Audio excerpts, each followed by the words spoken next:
তিনটি জিনিসের উপর ভরসা করা ঠিক নয়। ১. নদীর পাড়ের বাড়ি। ২. ব্রেক ছাড়া গাড়ি। ৩. ঘর ছাড়া নারী। কিছু মানুষকে আপন করতে গিয়ে আমরা দুঃখকে আপন করে নিই। আমি বিক্রি হব সেখানে যেখানে মূল্য হবে ভালোবাসা, শর্ত হবে বিশ্বাস, আর বিনিময় হবে হৃদয়ের। জীবনে যদি কিছু হতে চাও তাহলে খেলোয়াড় হও, যে গোলের জন্য দৌড়ায়। রেফারি হইও না, যে অন্যের ভুল ধরার জন্য দৌড়ায়। তিনটা জিনিস একবার আসে, মাথা পিতা, সৌন্দর্য, যৌবন।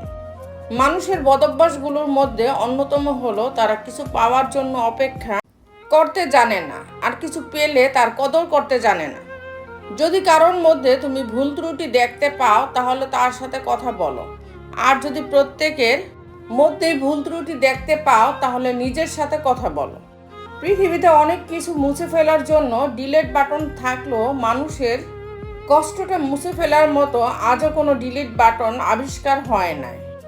পৃথিবীতে মানসিক শান্তি থেকে বড় কিছু আর নেই। যেখানে এটা পাবেন সেখানেই চলে যাবেন, পিছনে তাকানোর দরকার নাই, পিছনে কিছুই নেই। মানুষের মনটা বড়ই অদ্ভুত। কেউ কাঁদে একটুখানি সুখের আশা, আবার কেউ এক আকাশ সুখ পেয়েও হারিয়ে ফেলে সব অবহেলায়। কাজ হোক বা পাথর হোক, আঘাত করলে যেমন ভেঙে যায়, মানুষের দুর্বল জায়গায় কথার আঘাত করলে তার মন ভেঙে চুরমার হয়ে যায়। তাই নিজের দুর্বলতা কখনোই অন্যের কাছে প্রকাশ করা উচিত নয়।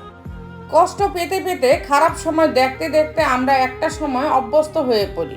খারাপ সময় নিয়ে ভাবি না, কেউ ছেড়ে গেল আর কষ্ট লাগে না, কেউ ইগনোর করা শুরু করলে পাত্তা দেই না, মুড নিয়ে নিজের মতো থাকা শিখে যাই। এই খারাপ সময়গুলো প্রচুর কষ্ট দিলেও ওই খারাপ সময়গুলোই আমাদের মানুষ চিনিয়েছে, স্ট্রং করে তুলেছে।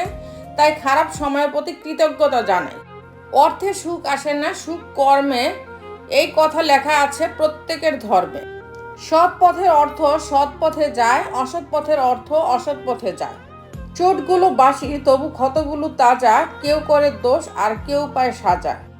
কেউ আপনাকে বারবার ক্ষমা করে দেয়, এর মানে এই নয় যে সে বোকা, এর মানে এটা যে সে আপনাকে হারাতে চায় না। নেগেটিভ মাইন্ডের মানুষ থেকে নিজেকে দূরে রাখুন, এদের সব কিছুতেই সমস্যা লেগে থাকে।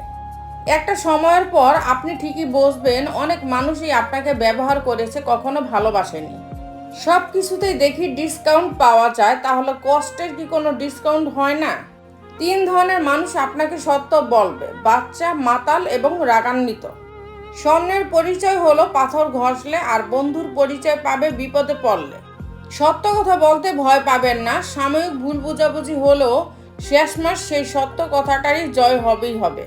একজনের দিক থেকে যখন অবহেলার মাত্রা বেড়ে যায় তখন অন্যজনের ভালোবাসা ক্লান্ত হয়ে পড়ে।